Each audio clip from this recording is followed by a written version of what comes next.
নমস্কার বন্ধুরা, তোমাদের ভালো লাগলে একটা আমার স্বপ্ন পূরণের রাস্তা হতে পারে। আমার তোমাদের যদি আমার ভিডিও ভালো লাগে তাই একটা সাবস্ক্রাইব করে দিও। এই স্ট্রবেরি আমার স্ট্রবেরি গাছ থেকে সেইগুলো দিয়ে নতুন নতুন চারা হয়েছে দেখো। এই বছর শীতে তাতে আমাকে আর স্ট্রবেরি গাছ নতুন করে কিনতে হবে না, কারণ অনেক চারা গাছই ধরে গেছে।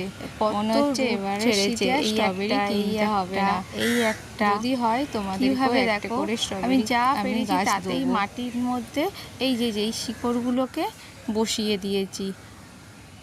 দেখো এই শিকড়গুলো বসিয়ে দিয়েছি, ব্যাস বেশিরভাগ গাছই ধরে গেছে, খুব কম গাছ মানে ধরেনি। যদি আমার এই ভিডিও ভালো লাগে প্লিজ সাবস্ক্রাইব করে দিও।